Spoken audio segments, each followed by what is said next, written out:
Hello, hello, hello. Check, check, check. Hello, everybody. Hopefully, you can hear me. I'm going to do a quick live stream check to make sure this is coming through. And it is indeed. So, looks like we've got one person watching now. Maybe it's just me. We'll give people some time to pack in. I just wanted to do a live stream because we've got yet another example of well, it's a 6% crescent moon this time, and I'm on the East Coast. My official sunset was 8:11 p.m. Although, of course, there was lingering twilight for quite a while. Although now that it's 9:06 p.m., the sun has completely set for me, and the waxing crescent, 6% crescent moon is many, many degrees above the horizon line, which really doesn't make any sense in the heliocentric model. So I want to try to sort of highlight these events and document them, and get the community's take on them. If anybody out there who, hey Candy, or are you say you're streaming now? Um, well, why don't y'all can merge over here if you want, or I can go over there one. It doesn't matter to me. What I wanted to try to do while we still have time, because I reckon we probably have, well, at least for me, another at least hour or two before the moon sets. And, of course, the longer the moon is visible, um, somebody's saying it's 6 p.m. Friday or Saturday. Um, Oh, well, it's 9 o'clock Eastern right now, and for me, the sun set a little less than an hour ago, and the twilight has been completely gone for about 20 minutes. And the crescent moon it's hard to say just gauging by the eye, and I don't have a sextant or anything, but it's at least a dozen, maybe 2 dozen degrees over the horizon line, which is just totally freaking incompatible with the heliocentric model. Um, Candy, if you want to, let's see, do you want to Facebook me or just email me or whatever a link, and then I can merge over to your channel and invite everybody that's watching here to come over there. That might be better. I didn't know that you were live. Sorry about that. I just wanted to do something really quick anyway, because I just wanted to see how long we could observe the moon over the horizon after sunset. Seeing how it's merely 6% illuminated, that it's really easy to place where the moon should be according to the heliocentric model, relative to the Earth and the Sun based on its phase. And when you've got these very slight, 3% or 6% illuminated phases, that means that the moon should be almost aligned to the sun. Meaning, viewing this crescent moon after the sun has set it's really physically impossible. And I've got some diagrams, and maybe I should like draw something up as I'm talking about it, because sometimes it's easier to explain as I'm drawing it up. But once you get the concept, it's pretty simple, and it's just such an awesome thing that anyone can observe, and nobody can ever take the moon away. And frankly, the moon itself and what we're seeing right now, and I will run outside and check it again since it's been about 15 minutes since I checked it last. But it's just one of these really excellent proofs against the heliocentric model. So real quick, if you guys just want to hang on 10 seconds, I'm going to run out front, take a look at the moon, see where it's at, and then we may be, I guess, merging this over to another channel if that's not too much of an inconvenience for y'all. But just give me 10 seconds. I'm going to go take a look at the moon. And if anybody in chat wants to take a look for yourself, if you're on the East Coast, it's well after sunset now, and the moon is pretty much due west, obviously, but let me just go look and see how far above the tree line it still is. Be right back.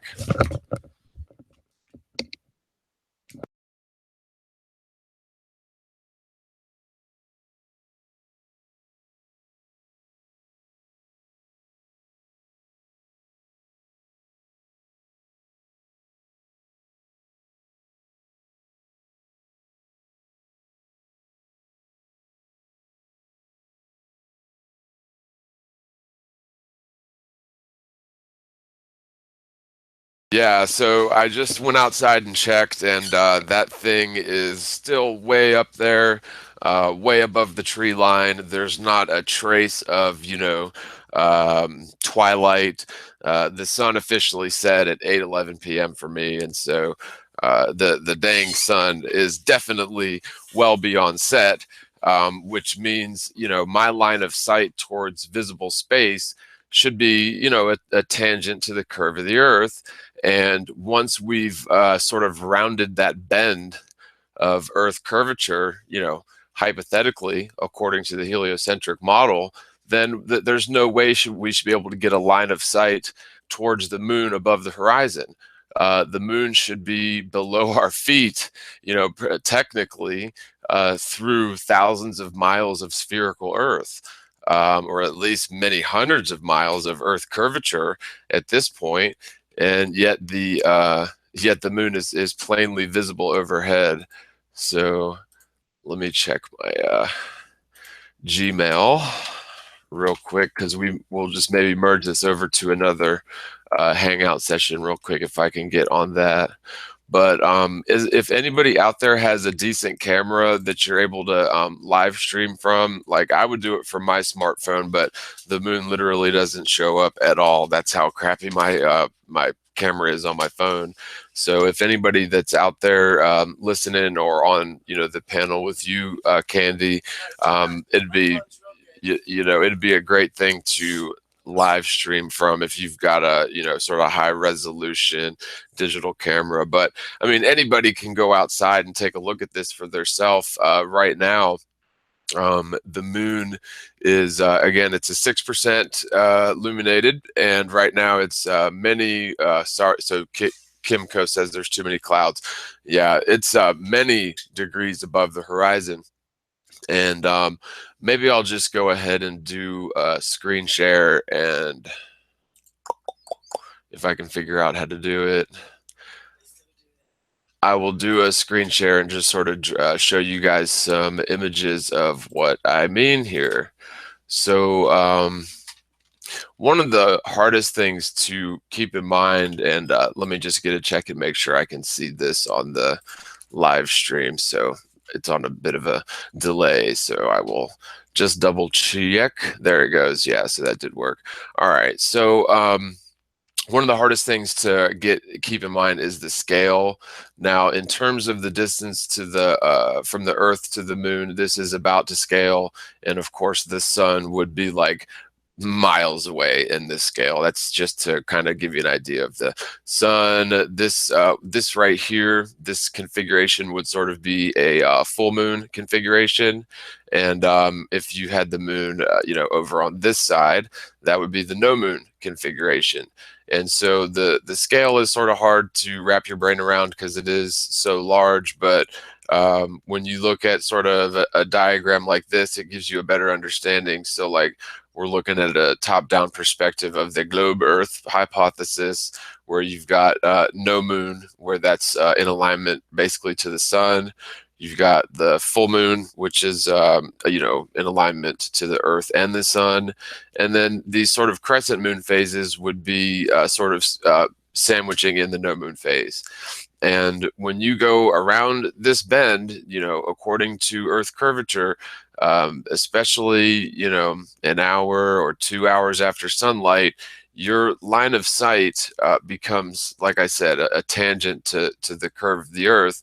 And there's simply no way that you can get a line of sight towards the moon in a heliocentric layout, an hour or 2 hours after sunset. It isn't feasible.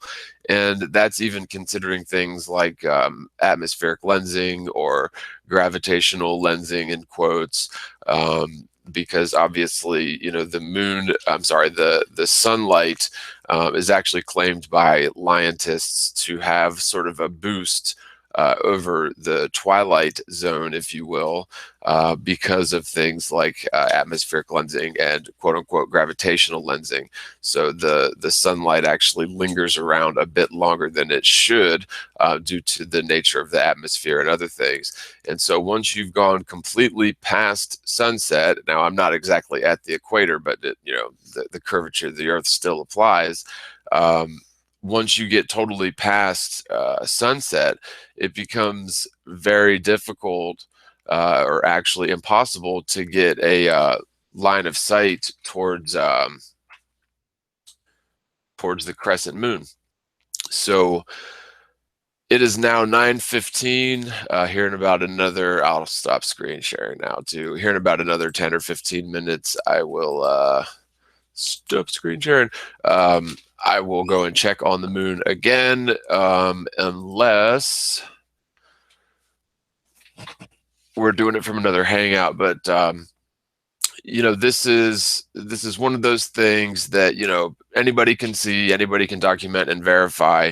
And because of the fact that the heliocentric model is so uh, intricately defined, all of the working mechanisms, all of the little working parts of the heliocentric model, everything has to be perfect, just as they say it is. And so in that respect, the moon should be more or less aligned to the ecliptic plane, which means we shouldn't be able to see it when it's when it's in this phase that it's in now. It's a geometrically impossible thing. Um, People will argue that it's atmospheric lensing or gravitational lensing that's allowing the moon to remain visible so long. But, if that was the case, then we should still be able to see the sunlight as well. And the sunlight's been gone for, again, the sun set over an hour ago, and the twilight's been gone maybe 30 minutes or so.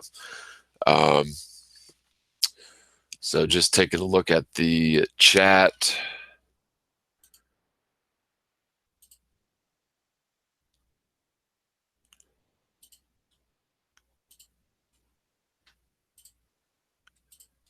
Okay.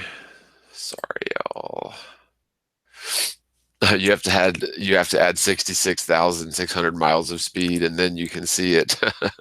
Yeah, it's so funny because maybe I'll just draw something out. Sometimes it's easier to explain, and I understand that you're totally being facetious about the 66,000 miles an hour. And of course, some people will argue axial rotation as well. It's because of the axial rotation. But you have a daylight side of the Earth and a nighttime side of the Earth, regardless of how fast the thing is spinning in the heliocentric model. And once you've hypothetically spun around to that night side of the Earth and gone past twilight, then obviously you can't get a line of sight towards the sun.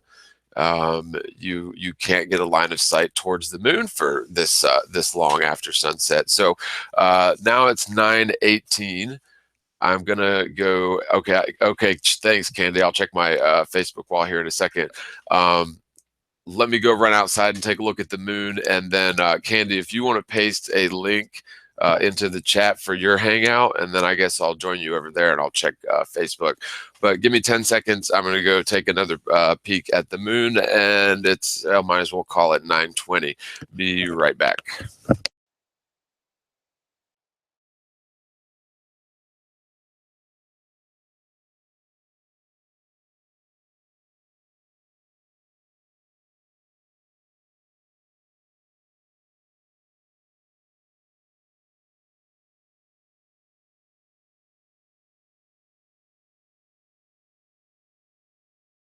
Okay, yeah, that thing is still way, way up there.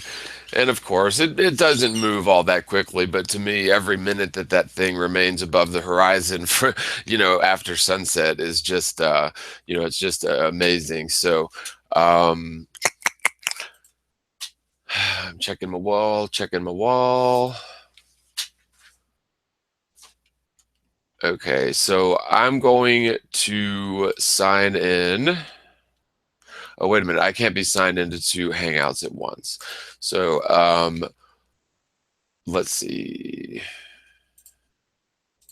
What I'm going to do, y'all, is I'll put a link to Candy Franklin's channel in the chat.